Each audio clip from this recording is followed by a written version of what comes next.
23 साल, इतनी उम्र में क्या होता है? बोर्ड एग्जाम्स, पहली जॉब या शायद पहली मोहब्बत। और एक इंसान था जिसने 23 साल की उम्र में एक पूरी ब्रिटिश एम्पायर को हिला दिया, जिसका नाम सुन के लंदन के न्यूज़पेपर्स कांपते थे, जिसको फांसी देने के बाद ब्रिटिश ऑफिसर्स ने रात के अंधेरों में छुपाकर जलाया, क्योंकि उन्हें डर था कि अगर लोग देखेंगे तो हिंदुस्तान जल उठेगा। यह है कहानी भगत सिंह की, एक इंसान की नहीं, एक तूफान की। लेकिन मैं तुम्हें आज सिर्फ हीरो की कहानी नहीं दूंगा, मैं तुम्हें बताऊंगा वो बंदा असलियत में कौन था, उसकी जिंदगी, उसके सवाल, उसकी तकलीफ और उसका वो फतवा जो आज भी गूंज रहा है। तो रुकना मत, क्योंकि जो मैं अगले कुछ मिनट में शेयर करने वाला हूं ये तुम्हारे स्कूल बुक्स में नहीं था। 27 सितंबर 1907, लायलपुर, आज का फैसलाबाद, पाकिस्तान। एक बच्चा पैदा होता है सरदार किशन सिंह के घर में। घर अजीब था। बाप जेल से छूटा था उसी दिन, चचा जेल से छूटा था उसी दिन, दादी ने नाम रखा भगत सिंह, भाग्य वाला। लेकिन ये घर नॉर्मल नहीं था। यहाँ पॉलिटिक्स डिनर टेबल पर होती थी। लाला लाजपत राय का नाम इज्जत से लिया जाता था। गदर मूवमेंट की कहानियां सोने की लोरी की तरह सुनाई जाती थीं। चमन लाल लिखते हैं कि भगत का बचपन ही एक पॉलिटिकल क्लासरूम था।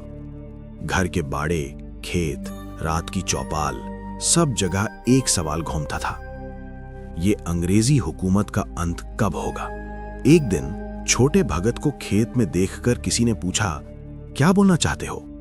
भगत ने बिना झिझक के कहा, बंदूक।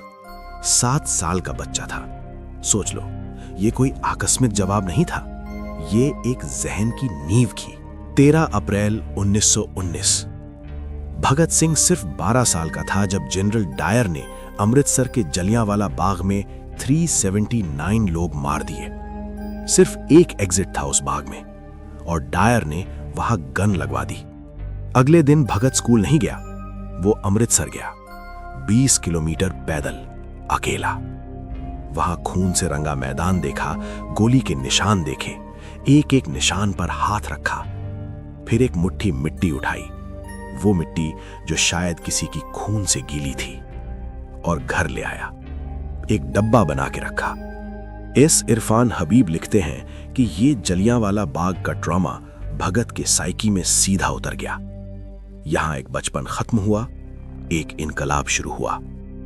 भगत नेशनल कॉलेज लाहौर में पढ़ने गया और यहां कुछ हुआ जो बहुत कम लोग जानते हैं। यहां भगत ने मार्क्स पढ़ा, लेनिन पढ़ा, बकूनिन पढ़ा, प्रूडोन पढ़ा। उसके पास हिंदी, उर्दू, इंग्लिश, पंजाबी सब थी। वो रात रात भर पढ़ता था। बिपिन चंद्र बताते हैं कि भगत सिर्फ एक इमोशनली चार्ज्ड रेबल नहीं था, वो एक डीपली इंटेलेक्चुअल इंसान था, एक थिंकर, एक राइटर।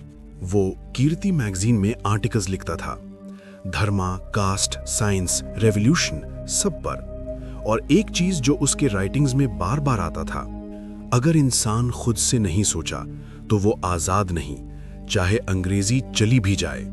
ये भगत की असली पहचान थी। वो सिर्फ अंग्रेजी से नहीं लड़ रहा था, वो इंडियन सोसाइटी की अंदर की बेड़ियों से भी लड़ रहा था, कास्ट से, सुपरस्टिशन से, झूठे धर्म से। घर वालों ने शद्दी की बात की। भगत 18 साल का था। उसने एक चिट्ठी लिखी बाप को और घर छोड़ दिया।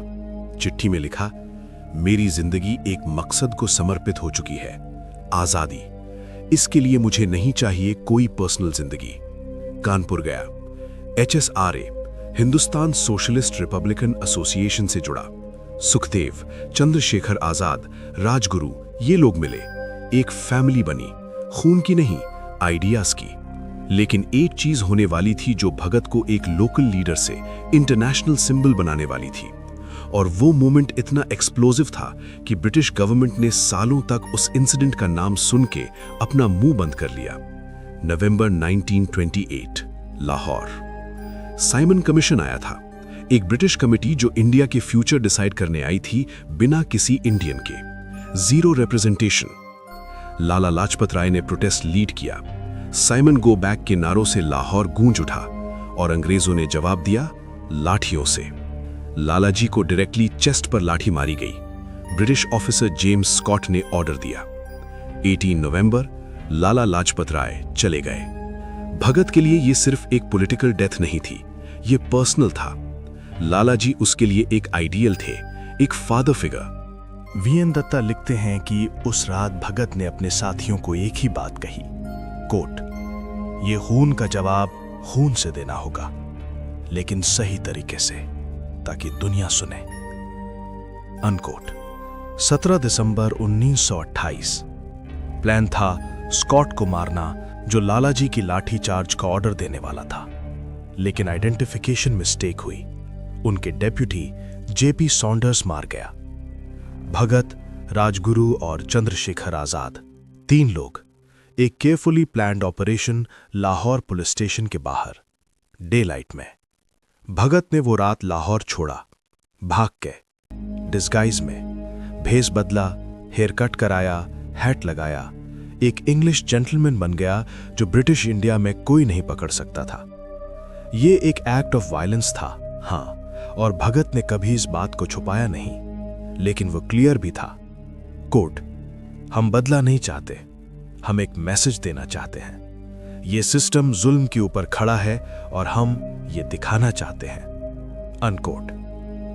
8 अप्रैल 1929 central legislative assembly, Delhi. British government एक ड्रैकोनियन लॉ पास करने वाली थी, पब्लिक सेफ्टी बिल, जो किसी भी इंडियन को बिना ट्रायल के अरेस्ट कर सकता था। भगत और बटुकेश्वर दत्त विजिटर्स गैलरी से घुसे और उन्होंने 2 स्मोक बॉम्ब्स पार्लियामेंट फ्लोर पर फेंके। कहीं आग नहीं, कहीं खून नहीं, डेलिबरेटली। बॉम्ब्स के साथ पैम्फलेट भी फेंके जो मार्क्स की एक फेमस लाइन से शुरू होते थे। उनका मैसेज क्लियर था, it takes a loud noise to make the deaf hear. और फिर ये सबसे इंपॉर्टेंट पार्ट, दोनों ने भागना रिफ्यूज कर दिया, खुद अरेस्ट कराया। क्यों? क्योंकि भगत जानता था एक कोर्ट केस उन्हें एक प्लेटफॉर्म देगा, एक ग्लोबल स्टेज, जहां वो दुनिया को बता सकें कि उनका एजेंडा क्या है। वो सिर्फ बॉम्ब थ्रोअर नहीं थे, वो रेवोल्यूशनरीज थे जिनका एक विजन था। बिपिन चंद्रा इस पॉइंट को एम्फसाइज करते हैं, भगत का कोर्ट रूम एक वेपन था। वो केस नहीं जीतना चाहते थे, वो नैरेटिव जीतने वाले थे। जेल में अंग्रेजी ऑफिसर्स इंडियन प्रिजनर्स के साथ यूरोपियन प्रिजनर्स से वर्स बिहेवियर करते थे। खाना अलग, फैसिलिटीज अलग, इंसल्ट अलग। भगत ने हंगर स्ट्राइक की 64 दिन, सिर्फ पानी पर। वो जानता था वो मर सकता है, फिर भी नहीं रुका, क्योंकि डिमांड सिंपल थी, पॉलिटिकल प्रिजनर्स के साथ पॉलिटिकल प्रिजनर्स जैसा बिहेवियर। इंडिया में रैलीज होने लगी, गांधी जी ने भी अपील की, हंगर स्ट्राइक खत्म करो। भगत ने रिफ्यूज किया। एस इरफान हबीब लिखते हैं कि ये हंगर स्ट्राइक वो मोमेंट था जब भगत नेशनल हीरो से इंटरनेशनल सिंबल बना। लंदन के न्यूज़पेपर्स में नाम था, अमेरिका में आर्टिकल्स छप रहे थे। और कोर्ट में भगत अपना डिफेंस खुद कर रहा था, जज से आंख मिला के। एक बार जज ने पूछा, क्या तुम इस्लाम या हिंदुइज्म में बिलीव करते हो? भगत ने कहा, मैं किसी में नहीं करता, मैं इंसानियत में करता हूं। 23 मार्च 1931 रात के 7:33 पर जो होने वाला था वो ब्रिटिश इंडिया का सबसे बड़ा डर था और जो हमारे लिए सबसे बड़ी तकलीफ। 23 मार्च 1931 लाहौर सेंट्रल जेल। कोर्ट ने डेथ सेंटेंस सुनाया था।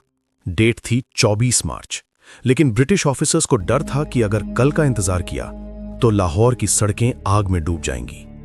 रात को 7:33 पर, एक दिन पहले, प्लान से बाहर भगत सिंह, सुखदेव और राजगुरु को क्वाइटली फांसी दी गई। कभी पब्लिक अनाउंसमेंट नहीं हुआ, कभी किसी को बताया नहीं गया। तीनों बॉडीज को रात के अंधेरों में सुतलज के किनारे ले जाकर जला दिया गया, क्योंकि ब्रिटिश गवर्नमेंट डर गई थी, एक जिंदा भगत से नहीं, एक माटे भगत से। सुबह लाहौर की दीवारें पोस्टर्स से भर गईं, इनकलाब जिंदाबाद। लोग रोते हुए सड़कों पर निकले, दुकान बंद, स्कूल बंद। वीएन दत्ता लिखते हैं, भगत सिंह की मौत ने ज्यादा लोगों को आंदोलन में लाया जितना उसका जीना लाया होता। अब मैं तुमसे कुछ पूछूं, तुमने भगत सिंह के बारे में क्या पढ़ा? गालिबन ये ब्रेव रेवोल्यूशनरी, बॉम्ब फेंको, फांसी, बस। लेकिन भगत सिंह एक कॉम्प्लेक्स, लेयर्ड, इंटेलेक्चुअली रिच इंसान था जिसे हम छोटा करके देखते हैं। वो एथियस्ट था, ओपनली। एक वक्त में जब इंडिया में ये कहना अपनी जिंदगी खतरे में डालना था, उसने लिखा, why I am an atheist, एक ऐसे जो आज भी तुम्हारे अंदर कुछ हिला देगा।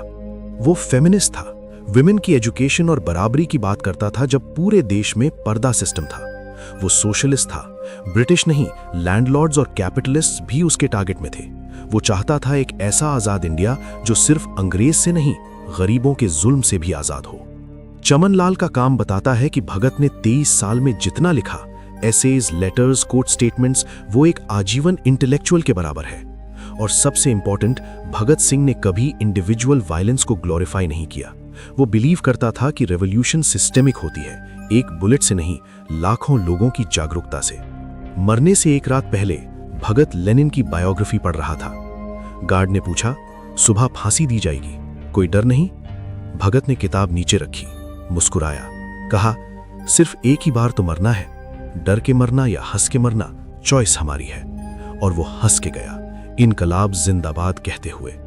तुम जानते हो उसकी असली लेगेसी क्या है? ये नहीं कि उसने बॉम्ब फेंको, ये है कि उसने सोचा, पढ़ा, लिखा, सवाल पूछा। उसने पूछा, आजादी किस लिए? सिर्फ झंडा बदलेगा या इंसान की जिंदगी बदलेगी? उसने पूछा, अगर भगवान है तो ये जुल्म क्यों? अगर नहीं तो इंसान खुद को ठीक क्यों नहीं कर सकता? उसने पूछा, अगर हम अंग्रेजों को भगाते भी हैं तो क्या गरीब के साथ गरीब जैसा सुलूक खत्म होगा? ये सवाल 1931 के नहीं हैं, ये आज के हैं, तुम्हारे हैं, मेरे हैं। भगत सिंह जिंदा है अपनी बुलेट में नहीं, अपने सवालों में। इनकलाब जिंदाबाद। रेवोल्यूशन का मतलब टोपी बदलना नहीं, दुनिया को बदलना है। ये थी कहानी भगत सिंह की, एक 23 साल के लड़के की जो एक एम्पायर से नहीं डरा। अगर ये वीडियो तुम्हारे अंदर कुछ जगाया, एक सवाल, एक स्पार्क, तो अपना काम कर गई। इस चैनल को सब्सक्राइब करो, क्योंकि हम ऐसे ही और स्टोरीज लाते रहते हैं, वो स्टोरीज जो टेक्स्ट बुक्स में छुपा दी जाती हैं। और मेरी प्रीवियस वीडियो जरूर देखो, लिंक स्क्रीन पर आ रहा है। इक्वली पावरफुल कहानी है। लाइक करो अगर भगत सिंह ने तुम्हें टच किया। कमेंट में बताओ उसकी कौन सी बात तुम्हें सबसे ज्यादा लगी। तब तक पढ़ते रहो, सोचते रहो। इनकलाब जिंदाबाद।